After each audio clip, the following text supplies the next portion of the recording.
जय हिंद दोस्तों, स्वागत है आप सभी का हमारे यूट्यूब चैनल में। आज हम बीए थर्ड ईयर सोशियोलॉजी के नोट्स पढ़ने वाले हैं और ये नोट्स बड़े ही इंपॉर्टेंट होने वाले हैं आपके लिए, जो कि फर्स्ट पेपर का है। इससे हम दो टॉपिक पढ़ने वाले हैं और दो टॉपिक से जितने भी क्वेश्चन बन सकते हैं ऑप्टिकल, वो सारे पढ़ेंगे और सारा कुछ समझने का प्रयास करेंगे। तो आप वीडियो पर शुरू से लेकर अंत तक जरूर बने रहिए। चलिए शुरू करते हैं। इससे पहले अभी तक वीडियो को लाइक नहीं किया तो प्लीज़ वीडियो को लाइक कर दीजिए, चैनल को सब्सक्राइब नहीं किया तो चैनल को सब्सक्राइब कर दीजिए। चलिए शुरू करते हैं। मैक्स वेबर एक विद्वान हैं। इन्होंने सोशियोलॉजी पर बहुत सारी टिप्पणियां दी हैं। जैसे ये कह रहे हैं कि मैक्स वेबर ने सामाजिक क्रिया को समझाने की दो प्रमुख विधियां बताई हैं। समाज में कौन सी क्रियाएं होती हैं, इनको बताने के लिए, इनको समझाने के लिए दो विधियां बताई हैं इन्होंने। पहला विधि इन्होंने बताया कि जो पहला विधि होता है सामाजिक क्रिया को समझने का, ये होता है बौद्धिक विधि।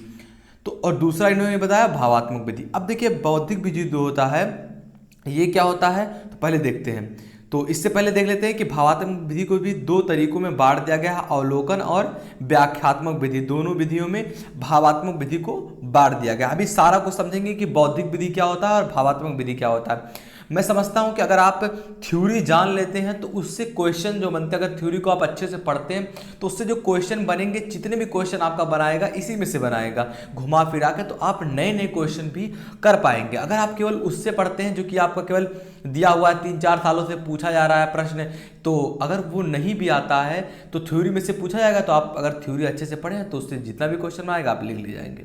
तो आशा करते हैं ये आपको समझ में आएगा। तो चलिए देखते हैं बौद्धिक विधि क्या होता है। तो बौद्धिक विधि के बारे में यहाँ लिखा गया है, टिप्पणी कर रहा है कि इसका प्रयोग ऐसे सामाजिक क्रियाओं को समझने के लिए किया जाता है जिसमें बुद्धि का सहारा लेना पड़ता हो। यानी कि जिस काम को करने के लिए हम बुद्धि का उपयोग करते हैं, बुद्धि का सहारा लेते हैं, उसे बौद्धिक विधि कहते हैं, ऐसा मैक्स वेबर का मानना है। उन्होंने सामाजिक क्रिया को समझने के लिए बताया है।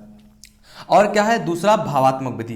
तो भावात्मक विधि क्या होता है, जो अवलोकनात्मक एवं व्याख्यात्मक अवबोध का संबंध भावात्मक विधि से, यानी कि जब आप अवलोकनात्मक और व्याख्यात्मक दोनों विधि को आपस में मिलाते हैं तो जो विधि तैयार होती है उसे कहते हैं आप भावात्मक विधि।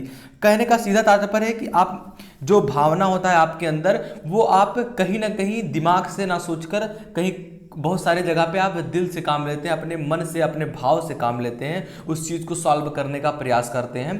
तो ऐसी चीज़ों को भावात्मक विधि कहते हैं। जैसे कि लिखा गया है कि मनुष्य एक भावना प्राणी है, भावना प्रधान प्राणी है। वह सदैव अपनी क्रियाओं का संचालन तर्क एवं बुद्धि से नहीं करता है, अपितु कई क्रियाओं को समझने के लिए वह भावात्मक विधि का भी सहारा लेता है। मतलब कि क्या है कि बहुत सारे ऐसी जगह आती है, बहुत सारी ऐसी कंडीशंस आती हैं जहां पर मनुष्य अपने बुद्धि से नहीं सोचता है बल्कि अपने मन से सोचता है कि क्या होना चाहिए इसका बेहतर। तो ऐसी ऐसी चीज़ों पर जो विधि आती है, जिसे मैक्स वेबर ने सामाजिक क्रिया के अंतर्गत रखा, उसे कहते हैं भावात्मक विधि। तो इसे एक और क्वेश्चन बनाता है कि जो मैक्स वेबर थे ये कहाँ के रहने वाले थे, ये कहाँ के निवासी थे। तो ये जर्मन के निवासी थे, जर्मन में रहते थे, तो इन्हें जर्मनी निवासी भी कहा जाता है।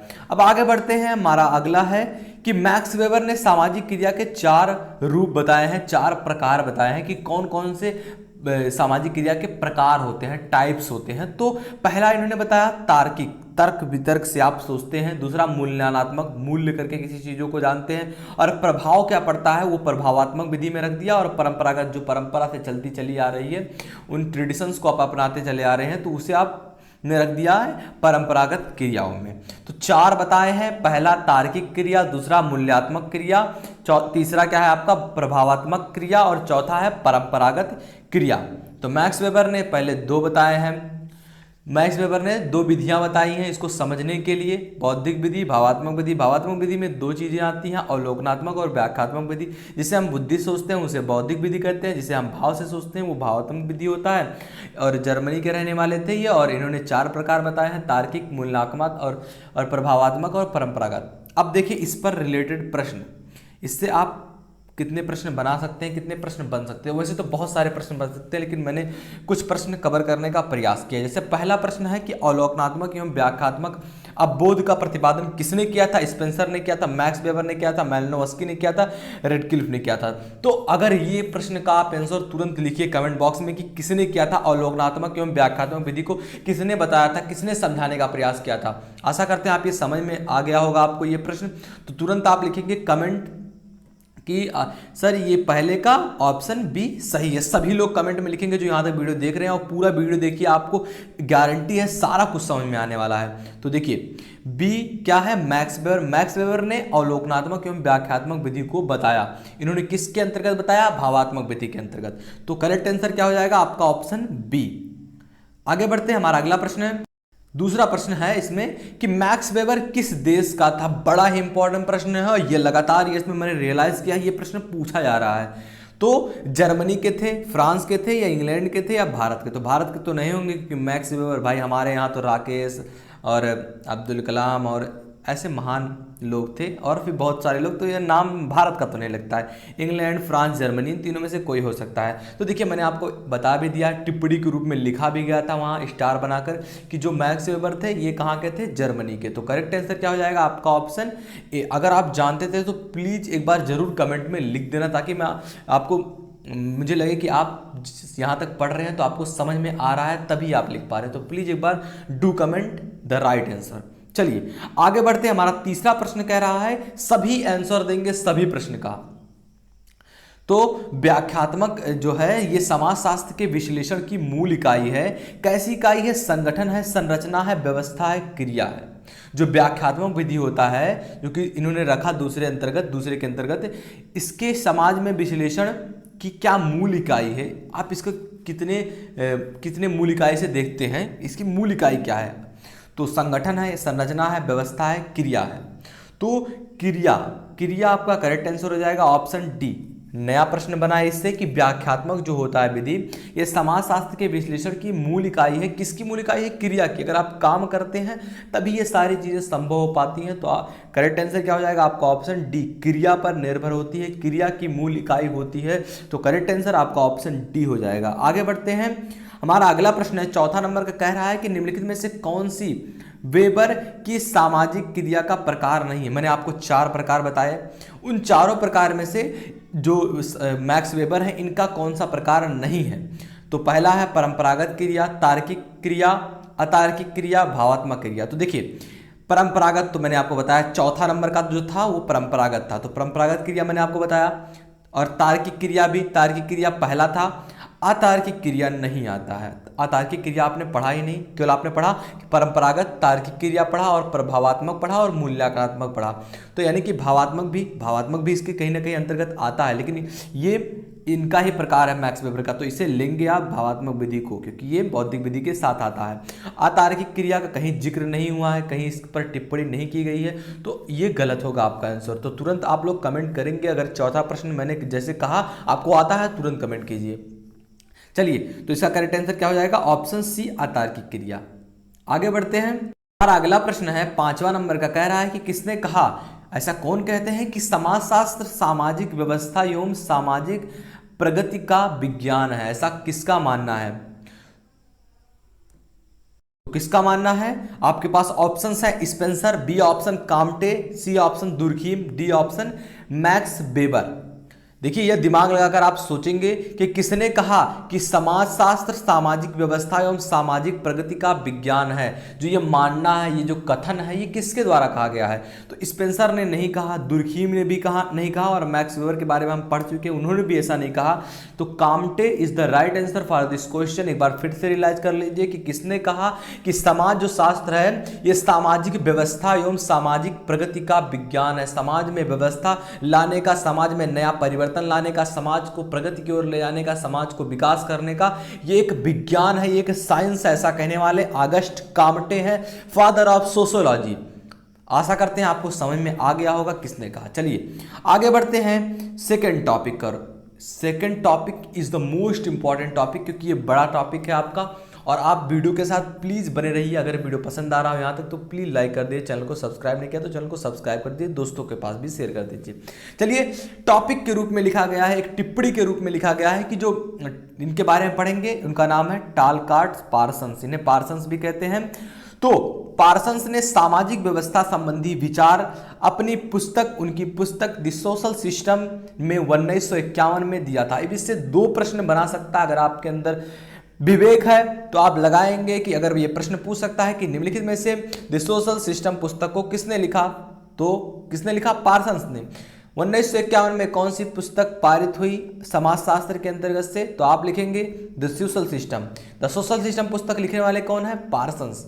तो इस तरह से बहुत सारे क्वेश्चन बना सकते हैं अगर आपको पता है तो। पार्सन्स ने 1951 ईस्वी में द सोशल सिस्टम नामक पुस्तक को लिखा। दूसरा क्या है आपका जो टॉपिक है, यह है सामाजिक व्यवस्था के तत्व। अब समाज में व्यवस्था, अगस्ट काम्टे ने तो बता दिया कि जो समाज व्यवस्था होती है ये समाज में व्यवस्था और प्रगति का एक विज्ञान है ये। अब देखेंगे, पढ़ेंगे कि सामाजिक व्यवस्था के किस प्रकार से ये विज्ञान है, किस प्रकार से हमारी समाज को आगे ले जाएगा ये। तो सामाजिक व्यवस्था के तत्व इंग्लिश में कहते हैं एलिमेंट ऑफ सोशल सिस्टम।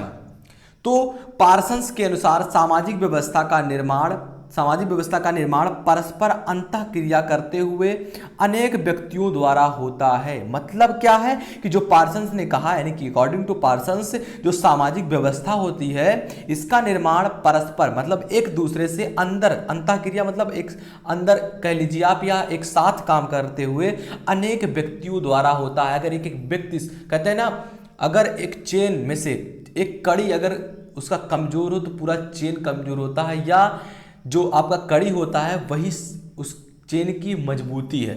इस तरह से आप कह सकते हैं। तो एक एक व्यक्ति का कंट्रीब्यूशन रहेगा समाज को आगे बढ़ाने के लिए, तो अवश्य समाज आगे जाएगा, समाज की व्यवस्था ठीक होगी, समाज प्रगति की ओर जाएगा। तो ऐसा कहना है किसका? पार्सन्स का। चलिए आगे बढ़ते हैं।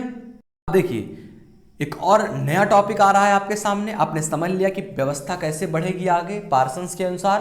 तो उन्होंने बता दिया कि जो समाज के लोग रहते हैं अंदर से क्रिया से, वो लोग अगर एक दूसरे के साथ मिलकर परस्पर काम करेंगे और समाज के अच्छे की ओर सोचेंगे तो समाज विकास होगा। चलिए इससे कुछ आवश्यक एलिमेंट निकल कर आते हैं, तत्व निकल कर आते हैं जो इस प्रकार से हैं। तत्व भी पूछा जाता है, जैसे समाज के क्या तत्व होते हैं, तो इससे पूछा जाता है कि अनेक, पहला क्या कह रहा है कि अनेक या एक से अधिक व्यक्तिकर्ताओं की यहाँ बात होती है। इन कर्ताओं के बीच होने वाली अंतःक्रिया का भी ध्यान रखना पड़ता है। इन अंतःक्रियाओं का एक पर्पस होता है, उद्देश्य होता है, लक्ष्य होता है। आप ये पढ़ रहे हैं कि समाज को कैसे विकास किया जाए, समाज में कैसे प्रगति लाया जाए। इस चैप्टर, यही चैप्टर इस पर बेस्ड है पूरा, जिसको पार्सन्स के अनुसार ये बताया गया है। चौथा क्या है, इन अंतःक्रियाओं के घटित होने के लिए आवश्यक एक सामाजिक परिस्थिति का होना बड़ा ही इंपॉर्टेंट है। पांचवा क्या है कि अंतःक्रियाओं द्वारा उत्पन्न व्यक्तियों के पारस्परिक संबंधों की सांस्कृतिक व्यवस्था के संबंध या उससे सांस्कृतिक व्यवस्था द्वारा नियमित व परिभाषित। तो ये हो गए 5 टाइप्स, 5 एलिमेंट समाज को आगे बढ़ाने के रूप से दिया गया है जो कि पार्सन्स के अनुसार है। अब देखिए इंपॉर्टेंट, ये इसको स्टार कर लीजिए, इंपॉर्टेंट, इससे बड़े ही प्रश्न बनने वाले हैं कि सामाजिक क्रिया का सिद्धांत क्या है। The theory of social action, सामाजिक क्रिया का क्या सिद्धांत है, क्या प्रिंसिपल है। तो पार्सन्स ने अपनी पुस्तक स्ट्रक्चर ऑफ सोशल एक्शन वो जो कि 1937 में पारित हुई, इसमें इन्होंने क्या कहा एक बार फिर से रियलाइज कर लीजिए। पार्सन्स ने अपनी पुस्तक, इन्होंने पहला तो पुस्तक बताया था जो हमने पढ़ा, इनके पुस्तक का क्या नाम था, the structure of social action. इन्होंने बताया द सोशल सिस्टम पुस्तक को भी इन्होंने लिखा जो कि 1951 में पारित हुआ। तो इन्होंने दूसरा एक पुस्तक दिया जिसका नाम था स्ट्रक्चर ऑफ सोशल एक्शन जो कि 1937 में पारित हुआ। यह आप ध्यान में रखेंगे, दिमाग में रखेंगे, तभी आप कोई भी प्रश्न गलत नहीं करने वाले हैं। चलिए आगे बढ़ते हैं। इससे आगे क्या है, में सर्वप्रथम सामाजिक क्रिया प्रस्तुत क्रिया। इस पुस्तक में पार्सन्स ने पैरेटो, किनके बारे में बताया, पैरेटो, दुर्खीम, मैक्स वेबर आदि विद्वान जो है इनके कार्य संबंधी सिद्धांतों का भी उसमें विश्लेषण किया, जिक्र किया।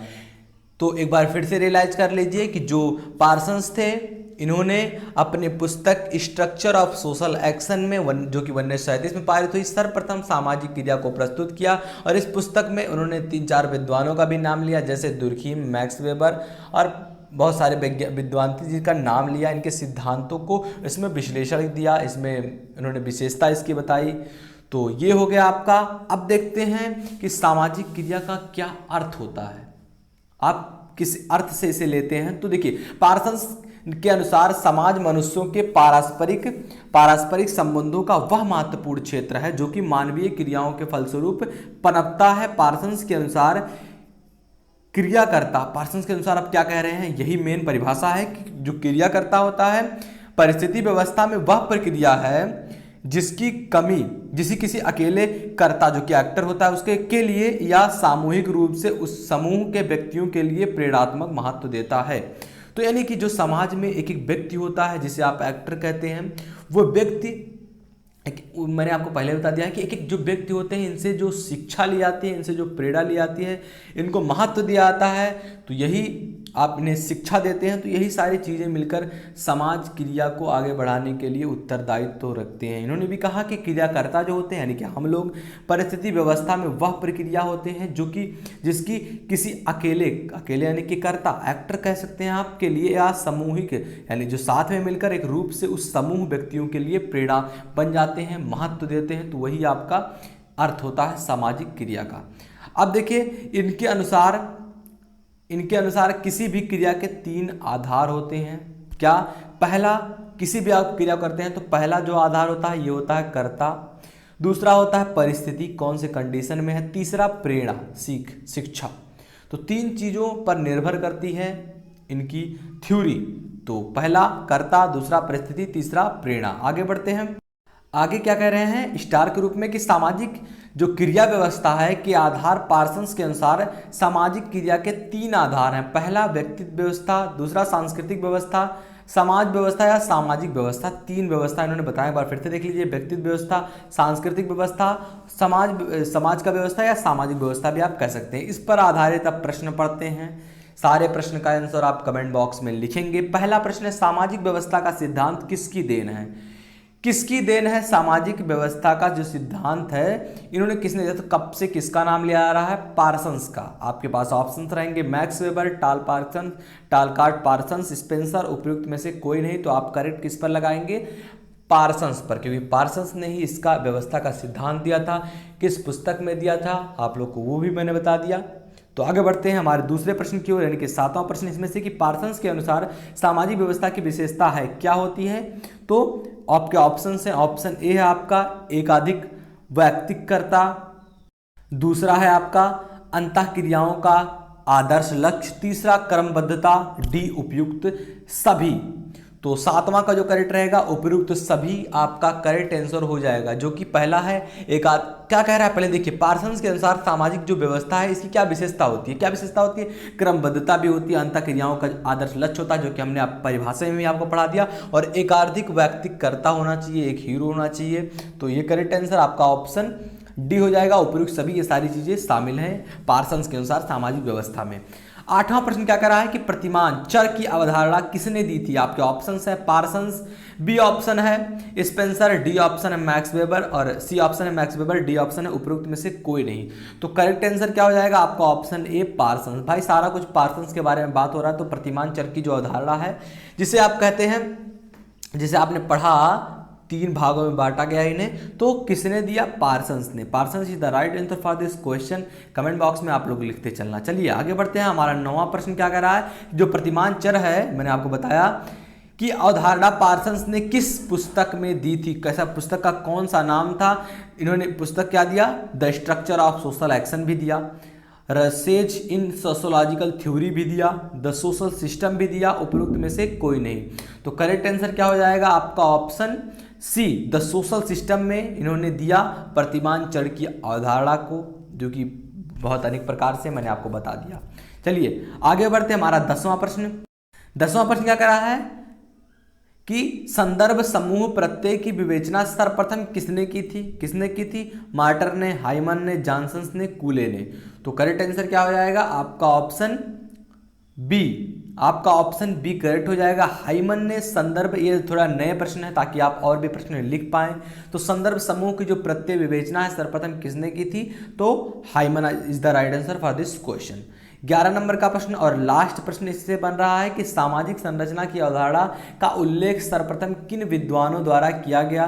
तो आपके ऑप्शन है स्पेंसर और दुर्खीम, मैकाइबर एंड पेज, जॉनसन, कूले।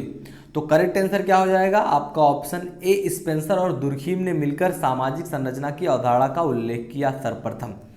तो करेक्ट आंसर आपका ऑप्शन ए हो जाएगा। ये सारे थे, आशा करते हैं आपको पसंद आया होगा। 2 टॉपिक हमने आपको पढ़ा दिया है और इससे प्रश्न जो बन सकते थे बताया मैंने आपको। अगर आप चाहते हैं ज़्यादा प्रश्न पढ़ना तो सारा कुछ चैप्टर वाइज भी पढ़ा दिया गया, जिसमें 40-40 क्वेश्चन, 50-50 क्वेश्चन भरे पड़े हैं, आप देख सकते हैं वो वीडियो। अगर आप चाहते हैं कि इससे रिलेटेड मतलब कि ऐसे और टॉपिक्स अच्छे से आपको समझ में आए, आशा करते हैं आपको पहले तो समझ में आ गया होगा।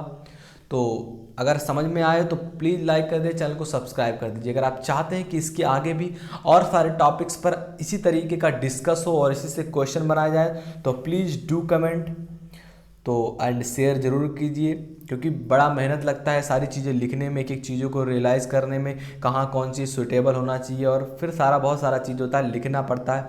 तो आप लोगों से रिक्वेस्ट है कि आप लोग वीडियो को शेयर कीजिए। चैनल पर ना तो चैनल को सब्सक्राइब कर दो, मैंने 5 बार या 6 बार कह चुका हूँ, लेकिन आप लोग करते नहीं हो सब्सक्राइब, तो प्लीज़ सब्सक्राइब जरूर कीजिए। चलो मिलते हैं आपसे अगली वीडियो में, तब तक के लिए जय हिंद जय भारत।